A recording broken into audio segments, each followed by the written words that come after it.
Hello అండి అందరికీ చూడండి మన ఛానల్లో వచ్చే ప్రతి వీడియో కూడా ఎడ్యుకేషన్ పర్పస్ ఏది కూడా ఎంట్రీ రికమెండేషన్ అయితే కాదు. చూడండి వీడియోలోకి వెళ్ళే ముందు మీకు ఒక వివరణ అయితే ఇవ్వాలి. లాస్ట్ మంత్ అంతా కూడా మన ఛానల్లో ఎటువంటి వీడియోస్ అయితే అప్లోడ్ చేయలేదు. లాస్ట్ వీక్ అయితే ఒక వీడియో చేయడం జరిగింది, తర్వాత కంటిన్యూషన్ చేద్దాం అనుకున్నాను కానీ కొంచెం పర్సనల్ ఇష్యూస్ వల్ల నేనైతే వీడియోస్ కంటిన్యూషన్ చేయలేకపోయాను. బట్ ఇక నుంచి వెళ్ళి మన ఛానల్లో ఎటువంటి మిస్సింగ్ అయితే ఉండదు, ఖచ్చితంగా ఎవ్రీడే ఒక వీడియో ఉంటుంది. అలాగే మీకు సండే వీలైతే వీసీ అయితే కండక్ట్ చేయడానికి నేను ట్రై చేస్తాను. బట్ ఈ సండే నుంచి వెళ్ళి స్టార్ట్ చేద్దాం ఆ వీసీకి సంబంధించి. దాంట్లో ప్రతిదీ కూడా మీరు అడగడానికి కానీ నాకు తెలిసిన వరకు నేను చెప్పడానికి కానీ ట్రై చేస్తాను. ఇక మనం వీడియోలోకి వెళ్తే చూడండి, ఇది మనకు వీక్లీ క్యాండిల్. ఇది మీరు ఇక్కడ చూడొచ్చు, ఇది వీక్లీ క్యాండిల్. ఏంటంటే చూడండి, ఈ వీక్ అంతా కాకుండా మనకు ఇంతకుముందుకు ఒక 4-5 వీక్స్ మనం చూసుకుంటే ఎలా ఉంది మార్కెట్, ప్రస్తుతానికి ఈ వీక్ అంతా ఎట్లా జరిగింది అనేది ఒకసారి చూసుకుంటే ఈ వీక్లో పెద్ద మూమెంటమ్స్ అయితే ఏమీ లేవు. కంప్లీట్గా ఇటువంటి డోజీ క్యాండిల్ అయితే వచ్చింది. ఎక్కడొచ్చింది అనేది చాలా ఇంపార్టెంట్. ప్రైస్ యాక్షన్కి సంబంధించి చాలా ఇంపార్టెంట్ క్యాండిల్ అయితే వచ్చింది. ఎందుకంటే ఒక వీక్లీ క్యాండిల్ డోజీ కానీ ఒక మంత్లీ క్యాండిల్ డోజీ కానీ వస్తే చాలా పవర్ఫుల్ మిగతా క్యాండిల్స్తో పోల్చుకుంటే. అది కూడా మనకు ఒక రేంజ్ బౌండ్ క్రియేట్ అయిన తర్వాత వచ్చే మనకు ఇటువంటి డోజీ అనేది చాలా చాలా ఇంపార్టెంట్.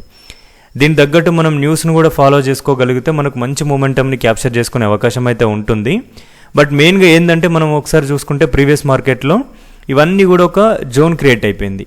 ఇక్కడ మనకు ఒక జోన్ అంతా క్రియేట్ అయిన తర్వాత మార్కెట్లో ఇక్కడ బ్రేక్అవుట్ ఎంత నార్మల్గా చేసిందో ఒకసారి చూడండి. ఈ వీక్ పైనే క్లోజ్ అయింది క్యాండిల్ కూడా. మీరు ఒకసారి మంచిగా గమనిస్తే ఈ వీక్ పైనే క్లోజ్ అయింది. క్లోజింగ్ క్యాండిల్, బ్రేక్అవుట్ క్యాండిల్ ఈ విధంగా ఉండడం అనేది చాలా మనకు రేర్ ఛాన్సెస్ వస్తాయి. బట్ ఇటువంటి క్యాండిల్స్ వచ్చినప్పుడు మనం జనరల్గా ఎట్లా ఆలోచిస్తుంటారంటే చాలామంది, ఇక మనము ఎటువైపు అయినా సరే మనకి ఇది ఆల్రెడీ బ్రేక్అవుట్ అయిపోయింది, ఇక్కడి నుంచి వెళ్ళి మంచి మూమెంటం రావచ్చు అన్నట్టుగానే ఎక్స్పెక్టేషన్స్ అయితే పెట్టుకుంటారు. దీనికి న్యూస్ కూడా సహకరిస్తూ ఉంటుంది. మనకి ఏంటంటే ఫస్ట్ డే ఇది వీక్లీ క్యాండిల్ కదా, వీక్లీ క్యాండిల్ తర్వాత ఏమవుతుందంటే జనాలను ట్రాప్ చేయాలంటే ఒక్కరోజు మనకు దీనిపైనకి మార్కెట్ ఖచ్చితంగా తీసుకెళ్ళి క్లోజ్ చేయాలి, 100% క్లోజ్ చేయాలి. క్లోజ్ చేసిన తర్వాతనే మార్కెట్లో ట్రాప్ అనేది మొదలవుతుంది. లేదు ఒక్కొక్కసారి ఏంటంటే క్లోజ్ చేయకముందు కూడా ట్రాప్ చేస్తుంది. జనరల్గా ప్రైస్ యాక్షన్ ప్రకారంగానైతే మనం చెప్పుకోవడానికైతే ఇటువంటి డోజీ వచ్చిందంటే మనకి ఇది బ్రేక్అవుటే. ఒకవేళ బ్రేక్అవుట్ ఇది ఫేక్ బ్రేక్అవుట్ లాగా కూడా మనం పరిగణిస్తాం. మనకు ఫేక్ బ్రేక్అవుట్ అయినప్పుడు ఎట్లా పరిస్థితి, ఫేక్ బ్రేక్అవుట్ అవుతే మళ్ళీ మనకు లో బ్రేక్ అవ్వగానే సెల్లింగ్ చేసుకోవాలి, లేదంటే ఇక్కడ నుంచి వెళ్ళి ఇది ఫేక్గానే ఉంటుంది, పైన క్లోజ్ అయితే మనం అప్పుడు బయ్యింగ్ అన్నట్టు ప్లానింగ్ అనేది చేస్తూ ఉంటారు జనరల్గా. బట్ ఇక్కడ మనకు చాలా ఇంపార్టెంట్ థియరీ ఏంటంటే ఇక్కడ మనకు ఒక 2 లైన్స్ డ్రా చేసుకోండి, హైకి లోకి. ఈ మధ్యలో మీకు చిన్న చిన్న మూమెంటమ్స్ ఉంటాయి. బట్ మీకు దాని తగ్గట్టు మీరు ప్రైస్ యాక్షన్ తెలిసి ఉంటే లోయర్ టైం ఫ్రేమ్స్లో 1 అవర్ అండ్ 15 మినిట్స్ 30 మినిట్స్లో మీకు ఏమైనా ప్లాన్ ఉంటే ఇక్కడ చేసుకోండి. బట్ హైలీ రిస్క్ ఉంటుంది. మనకు మంచి మూమెంటం క్యాప్చర్ అవ్వాలంటే ఎక్కడ ట్రాప్ జరుగుతుంది అనేది మనం వెయిట్ చేయాలి. ఓకే, మనకు ఒక స్టాప్ లాస్ని మనం రిస్క్ చేసినప్పుడు మాత్రమే ఇటువంటి ట్రేడ్ అనేది చేయగలం, అన్ని సందర్భాలలో చేయలేం. బట్ ఏంటంటే ఒక్కరోజు మనం మార్కెట్లో అబ్జర్వ్ చేస్తే ఇప్పుడున్న సిచ్యువేషన్ చూసుకుంటే ఇది ఫేక్ బ్రేక్అవుట్ లానే ఉంది ప్రస్తుతానికి. అందరు జనరల్గా ఆలోచించేది ఏంది, మార్కెట్ కిందికి వస్తే సెల్ చేయాలి, జనరల్గా ఇదే ఆలోచిస్తారు. బట్ మనకేంటంటే ఇక్కడ ఓకే ఇది చాలా వరకు పాసిబిలిటీ ఉంటుంది, సెల్లింగ్ చేసుకోవడానికి అవకాశం అయితే ఉంటుంది. బట్ ఇది సెల్లింగ్ చేసేటప్పుడు మనకేంటంటే దీని కిందికి మార్కెట్ వెళ్ళినప్పుడు డైరెక్ట్గా సెల్ చేయొద్దు, వెయిట్ చేయండి. వెయిట్ చేస్తే దీనికి వచ్చి మళ్ళీ రీటెస్ట్ చేస్తుంది. రీటెస్ట్ చేస్తుందా లేదా అనేది చాలా ఇంపార్టెంట్. ఇక్కడ రీటెస్ట్ అవుతుందా, రిటర్న్ అవుతుందా, ఈ రెండు చాలా క్లియర్గా మనం గమనించాలి. ఒకవేళ రీటెస్ట్ అయ్యేటప్పుడు మనకు ఇక్కడ ఏమైనా పైకి వచ్చినప్పుడు రిజెక్షన్స్ అనేది వస్తూ ఉంటాయి. ఈడ రిజెక్షన్ వచ్చినాక కూడా మళ్ళీ ట్రాప్ చేసి పైకి వచ్చే ఛాన్సెసే ఉంటుంది ఒక్కొక్క సందర్భాలలో. ఒకవేళ డౌన్ సైడ్ కనుక మూమెంటం ఇచ్చినట్టే ఇచ్చి మళ్ళీ లోపలికి వచ్చింది మార్కెట్ అంటే మాత్రం ఇక్కడ మనకు మంచి ట్రేడ్ ఛాన్సెస్ అయితే ఉంటాయి. ఏంటంటే ఇక్కడ నుంచి మనం స్టాప్ లాస్ అయితే ఖచ్చితంగా వాడాల్సిందే. మనం ఇదొక మీకు ట్రాప్కి సంబంధించిన కాన్సెప్ట్. ఇక్కడ నుంచి వెళ్ళి మనకు రీట్రేస్మెంట్లో మనం ప్లాన్ చేసుకుంటే ఇక్కడ మనకు మంచి మూమెంటం హైని కూడా బ్రేక్ చేసి పెద్ద క్యాండిల్ వచ్చే ఛాన్సెస్ అయితే ఉన్నాయి. లేదు ఇది జరగలేదు మార్కెట్లో, ఇది జరగకుండా ఏమైంది, హై బ్రేక్ చేసింది. హై బ్రేక్ చేసి మంచి క్యాండిల్ క్లోజ్ అయింది అనుకోండి, ఒక డే క్యాండిల్ మంచి క్యాండిల్ క్లోజ్ అయింది. ఆ నెక్స్ట్ డే నుంచి వెళ్ళి మళ్ళీ మార్కెట్ ఫాలో అయ్యే అవకాశం ఖచ్చితంగా ఉంటుంది. నెక్స్ట్ క్యాండిల్ ఓపెన్ నుంచే ఫాలో అవ్వచ్చు, లేదంటే కొంత పైకి వెళ్ళినా పర్లేదు, మళ్ళీ ఓపెన్ క్రాస్ అవుతుంటే మనం ప్లాన్ చేసుకోవడానికి అవకాశం ఉంటుంది. బట్ మీకు జనరల్గా ఎట్లా ఉంటుందంటే మార్కెట్లో మీకు ట్రాప్స్ ఏంది అనేది ఒకసారి ఇప్పుడు మీకు ఇప్పటిదాకా చెప్పిన దాని గురించి మీకు ఎక్స్ప్లెయిన్ చేస్తాను, అలాగే మీకు థియరిటికల్గా కూడా చూపిస్తాను. చూడండి, ఇవన్నీ కూడా డోజీ క్యాండిల్స్. ఇక్కడ ఒక డోజీ క్యాండిల్ ఫామ్ అయింది చూడండి. దీని కిందికి మార్కెట్ వెళ్ళిందా? నెక్స్ట్ లో దగ్గర వచ్చిన డోజీ ఇది ఇంకా పవర్ఫుల్గా కిందికి వెళ్ళిపోవాలి, బట్ ఇక్కడ కిందికి వెళ్ళిందా? వెళ్ళలేదు, రిజెక్ట్ అయింది. రెండో రోజు వచ్చి పైన వచ్చి క్లోజ్ అయింది. ఇది ఎప్పుడైతే మనకు ఇది వీక్లీ క్యాండిల్ కాబట్టి డైలీ క్యాండిల్ పెట్టుకున్నా, లేదంటే మనకు 1 అవర్ క్యాండిల్ పెట్టుకున్నా మనకి ఈ మూమెంటం అంతా క్యాప్చర్ చేసుకునే ఛాన్స్ ఉంటుంది. ఇక్కడ నుంచి ఎప్పుడైతే మళ్ళీ క్లోజ్ అయిందో పైకి వచ్చి ఇక్కడ నుంచి ఎంత షార్ప్ మూమెంటం వచ్చిందో చూడండి అప్ సైడ్కి. ఇది ట్రాప్. ఇటువంటి ట్రాప్స్లో మనం ట్రాప్స్ మీదనే ఐడియా ఉండాలి, ట్రాప్స్ తగ్గట్టు ట్రేడ్ ప్లాన్ చేసుకోవాలి. అలాగే ఏంటంటే మనకు ఇక్కడ హై బ్రేక్ అయినప్పుడు మళ్ళీ పరిస్థితి ఏంది? పైనకి వచ్చి ఒక క్యాండిల్ క్లోజ్ అయింది, పేద క్యాండిల్ వచ్చింది, అప్పుడు ఏం చేయాలి? ఇక్కడ మనకు ఇంకొక క్యాండిల్ కూడా ఉంది చూడండి. ఇక్కడ 2 డోజీ ఫామ్ చేసింది కదా, ఇక్కడ కూడా హై పైన ఒక నియర్ బై హై పైన మంచి లాంగ్ రిజెక్షన్ వచ్చింది, ఇక్కడ నుంచి సెల్లింగ్ అనుకుంటాం జనరల్గా. అలా దాని తగ్గట్టుగానే మనకు ఒకసారి చూడండి, ఈ వీక్ మనకు ఫస్ట్ కిందికి వెళ్ళింది మార్కెట్. కిందికి వెళ్ళి ఇక్కడ ట్రాప్ చేసి పైకి వచ్చింది. ట్రాప్ చేసిన తర్వాత మనకు ఒక వీక్ అంతా మంచి క్లోజింగ్ ఇచ్చింది. ఆ తర్వాత నెక్స్ట్ క్యాండిల్ పైకి వెళ్ళిన తర్వాత ఏమైందో ఒకసారి చూడండి, చాలా స్ట్రాంగ్ ఫాల్ వచ్చింది. మెయిన్గా ఏంటంటే మనకు ట్రాప్స్ మీద మంచి ఐడియా ఉండాలి. దీనికి సంబంధించి మీకు వెబినార్లో కానీ నెక్స్ట్ వీక్ మీకు ఈరోజు మనకు ఈ అనాలిసిస్ వీడియో కదా, మనకు మంచి కంటెంట్ వీడియోలో కూడా మీకు చెప్పడానికి నేను ట్రై చేస్తాను.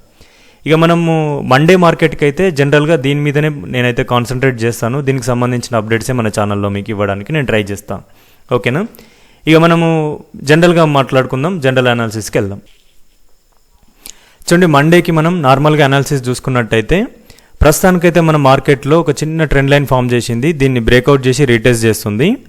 ఇక్కడికి వెళ్ళిన తర్వాత ఏమన్నా రీటెస్ట్లో మనకి ఇక్కడ ఒక ఎంట్రీ దొరికినా ఇక్కడ మనకి ఏమన్నా ఉంటే మీకు ప్లాన్ చేయడానికి ఏమైనా అవకాశం ఉంటుంది.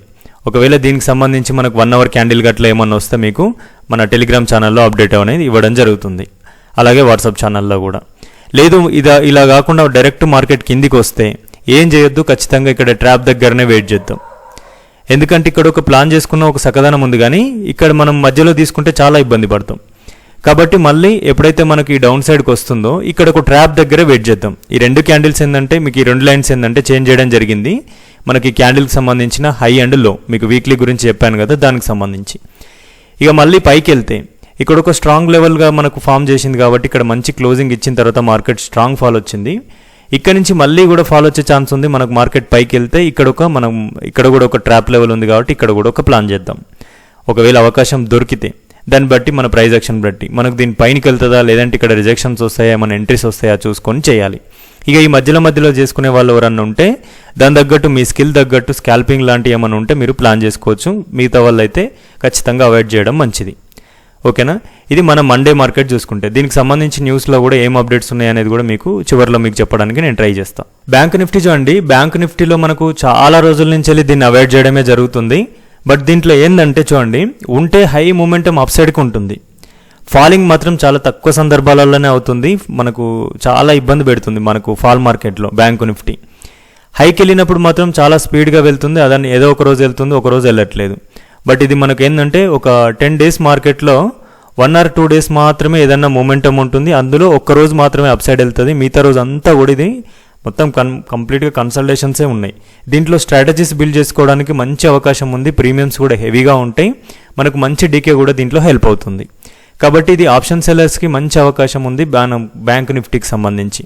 ఎందుకంటే స్ట్రాటజీస్ వేసుకునే వాళ్ళకి చాలా వరకు ఏంటంటే ఇటువంటి మార్కెటే కావాలి, అంతా కూడా కన్సల్టేషన్ మార్కెట్ ఉంటేనే మనకు మంచిగా వర్కౌట్ అవుతుంది. ఏదన్నా ఒకరోజు మూమెంటం ఉంటుంది, మ్యాక్సిమం కన్సల్టేషన్ మూమెంట్లోనే ఉండిపోతుంది. దీంట్లో కూడా మనకు పెద్ద ట్రేడ్స్ ఏం లేవు. దీంట్లో కూడా మనకు ఒక ఇంపార్టెంట్ లెవెల్ ఉంది 58,230 లెవెల్. ఇక్కడికి వస్తే కూడా మనకి ఏమైనా రిజెక్షన్స్ ఫామ్ చేస్తే మనం ఇక్కడి నుంచి వెళ్ళి కూడా మనం సెల్లింగ్ ప్లానింగ్ అనేది తీసుకోవచ్చు. దీనిపైన కూడా మనకు మంచి మూమెంటం క్రియేట్ అయ్యి మంచి బ్రేక్అవుట్ వస్తే ఇక్కడ కూడా రీట్రెస్ట్కు దొరికితే మనం ఇక్కడ కూడా అప్ సైడ్కి ప్లాన్ చేసుకుంటే అవకాశం అయితే ఉంది. ఇక దీంట్లో డౌన్ సైడ్కి వస్తే మాత్రం పెద్దగా ప్లాన్ చేయొద్దు, ఎందుకంటే ఇది మనకు ఎక్కువ కూడా ట్రాప్ చేస్తుంది. డౌన్ సైడ్కి చాలా స్లోగా వస్తుంది, సింగిల్ క్యాండిల్తో కొట్టేస్తుంది. కాబట్టి మనకు డౌన్ సైడ్ ప్లాన్ చేసుకుంటే మాత్రం స్ట్రిక్ట్గా ట్రయల్ చేసుకుంటూ రావాలి. లేదంటే ఎక్కడో ఒక దగ్గర చిన్న మూమెంట్లో పెద్ద క్యాండిల్ వస్తుంది, వచ్చిన ప్రాఫిట్ అంతా దాంట్లోనే కొట్టేస్తుంది. కాబట్టి దీంట్లో మీరు కొంచెం కేర్ఫుల్గా ఉండడానికి ట్రై చేయండి. ఇది బ్యాంక్ నిఫ్టీ. సెన్సెక్స్ చూసుకుంటే మండేకి సెన్సెక్స్ కూడా మనకు ఈ వీక్ అంతా కూడా ఒకలా ఉంటే మనకు లాస్ట్ 2 daysలో మాత్రం చాలా సంపేసింది ఇది మార్కెట్. ఇక్కడ చూడండి ఎలా ఉందో, కంప్లీట్గా కన్సల్టేషన్. లాస్ట్లో మనకు కొద్ది మొమెంటమ్స్ ఉన్నా కూడా ఈ లాస్ట్ 2 daysలో మాత్రం చాలా కన్సల్టేట్ అయింది మార్కెట్. ఎందుకైంది అనేది మీకు న్యూస్లో కూడా కొంత వివరణ ఇవ్వడానికి ట్రై చేస్తా. బట్ మనకు అనాలిసిస్లో చూసుకుంటే మాత్రం కంప్లీట్ కన్సల్టేషన్లో ఉంది. ఒకవేళ మండేకి ఇది మార్కెట్ కనుక ఎక్కడ వెళ్ళినా దీంట్లో అప్ సైడ్కి వెళ్ళినా కానీ డౌన్ సైడ్కి వెళ్ళినా కానీ హై అండ్ లోలు బ్రేక్ అయ్యేంత వరకు దీంట్లో అస్సలు ట్రేడ్ చేయొద్దు. నిఫ్టీలోన కానీ బ్యాంక్ నిఫ్టీలోన పొరపాట్ల ట్రేడ్ చేసినా పర్లేదు కానీ సెన్సెక్స్లో మాత్రం చేయొద్దు. ఎందుకంటే చూడండి విక్స్ కొంత అటు ఇటుగానే ఉంటుంది. ప్రీమియమ్స్ మాత్రం చూడండి మార్కెట్లో ఫాల్ అవుతున్నా రేజ్ అవుతున్నా మార్కెట్లో పెద్దగా ప్రీమియమ్స్ పెరగడం కానీ కరిగిపోవడం కానీ జరగట్లేదు. మార్కెట్లో గజి బిజీ ఉంటుంది. సెన్సెక్స్లో మీరు 30 పాయింట్స్ పెట్టినా కూడా కొటేషన్ మళ్ళీ వచ్చేస్తుంది. ప్రీమియమ్స్లో మీకు రిజెక్షన్స్ అనేది చాలా హెవీగా జరుగుతుంది. మనకు మూమెంటం అనేది 10-20 పాయింట్లు పెరుగుతుంది, 30-40 పాయింట్లు పడుతుంది. మళ్ళీ 30-40 పాయింట్ల కంటే ఎక్కువ 50 పాయింట్లు పెరుగుతుంది. ఎటు కూడా ఒక చాలా వాలటైల్ మార్కెట్లు అనేది క్రియేట్ అవుతుంది సెన్సెక్స్లో. కాబట్టి దీంట్లో వీలైనంత వరకు జాగ్రత్తగా ఉండండి. ఆప్షన్ బయర్స్ అయితే దీని జోలికి వెళ్ళకపోవడమే మంచిది. సెల్లర్స్ అయితే మీరు హైలీ రిస్క్ నేను తీసుకోగలుగుతాను అనుకున్న వారు ఎవరన్నా ఉంటే దీంట్లో ప్లానింగ్ అనేది చేసుకోండి. దీంట్లో మాత్రం హై బ్రేక్ అయినా లో బ్రేక్ అయినా దీంట్లోనైతే నేనైతే ఎటువంటి ట్రేడ్ అయితే చేయదలుచుకోలేదు. దీన్ని ఒకవేళ మనకు దీంట్లో ఒక డే మనకు మంచి మొమెంటం ఏదైనా క్రియేట్ అవుతే దాని తర్వాత ప్లాన్ చేసుకుంటే బెటర్, లేకపోతే దీన్ని వదిలేస్తాను నేనైతే. ఓకేనా. ఈ వీక్కి ప్రస్తుతానికి క్రూడ్ ఆయిల్ చూసుకున్నట్టయితే ఇది కొంచెం కన్ఫ్యూజన్గానే ఉంది. ప్రస్తుతానికి వారు ఆగుతుంది అని కొంతమంది, ఆగదని కొంతమంది, స్ట్రెయిట్ ఆఫ్ హార్మోజ్ మీద మళ్ళీ కొన్ని ఆంక్షలని రకరకాల ఇష్యూ అయితే ఉంది. ఓవరాల్గా బుల్ ట్రాక్ అయితే మన క్రూడ్ ఆయిల్ అయితే రాలేదు. ప్రస్తుతానికి ఏదో రన్ అవుతుంది, బట్ కంప్లీట్ బుల్ ట్రాక్ అయితే రాలేదు. ఒకవేళ ఇది కనుక మంచి మూమెంటం క్రియేట్ అవుతే మళ్ళీ మార్కెట్లో పతనం తప్పదు, క్రూడ్ ఆయిల్లో మళ్ళీ మూమెంటం తప్పదు. ప్రస్తుతానికైతే దీంట్లో ఏమైనా ప్లాన్ చేసుకుంటే మనకు ఒక మూమెంటం తర్వాత సెల్లింగ్ ప్లాన్ చేయాలి. ఇప్పుడు ఆల్రెడీ సెల్లింగ్ మార్కెట్లో మాత్రం సెల్ చేయొద్దు. దీన్ని మీరు జాగ్రత్తగా గమనించండి. చిన్న పాయింటే, కొంచెం వ్యాలిడ్ పాయింట్. మార్కెట్లో ఆల్రెడీ సెల్ అవుతుంటే దీంట్లో సెల్ చేయొద్దు. ఎటన్నా మూమెంటం అప్ సైడ్కి వచ్చిన తర్వాత ఎక్కడన్నా మంచి రిజెక్షన్ వచ్చి రీటెస్ట్ చేస్తే అక్కడ సెల్లింగ్ చేయండి. అంతేగాని మళ్ళీ ఫాలో అవుతున్న మార్కెట్లో ఎగబడి సెల్ చేయడం కానీ ఆల్రెడీ రన్ అవుతున్న మార్కెట్లో బై చేయడం కానీ చేయొద్దు. ఓకేనా. దీంట్లో ఎక్కువ ట్రేడ్స్ అయితే పాసిబిలిటీస్ లేవు. ఎందుకంటే ఇట్లాంటి వాలటైల్ మార్కెట్లో డబ్బులు తగిలేసే కంటే ఇటువంటి క్రూడ్ ఆయిల్ మార్కెట్కి దూరంగా ఉండడం చాలా మంచిది. చూడండి మనం న్యూస్ చూసుకున్నట్టయితే యుఎస్కు సంబంధించి కొంచెం జాబ్స్కి సంబంధించిన డేటా ఉంది నెక్స్ట్ వీక్కి మనకి. అలాగే మనకు ఆర్బీఐకి సంబంధించి ఈ రెపో రేట్ అయితే చేంజ్ చేయడం జరగలేదు. దానివల్ల బ్యాంకింగ్ సంబంధించి కొంతవరకు ఎఫెక్టెడ్ ఉంది. అలాగే మనకు సిపిఐ ఇన్ఫ్లేషన్స్ ఎంత ఉంది ఇవంతా కూడా కొంత డేటా ఉంది. బ్యాంకింగ్ సెక్టర్ మాత్రం కొంత ప్రెషర్లో ఉంది. అలాగే గ్లోబల్గా మనకు ఆయిల్ సంబంధించి కూడా కొంతవరకు టెన్షన్స్ అయితే ఉన్నాయి. ప్రస్తుతానికి స్ట్రెయిట్ ఆఫ్ హార్మోజ్ ఏం జరుగుతుందో తెలియట్లేదు కాబట్టి క్రూడ్ ఆయిల్ ప్రెషరే ఎక్కువగా ఉంది మిగతా అన్ని ప్రెషర్స్ కంటే కూడా.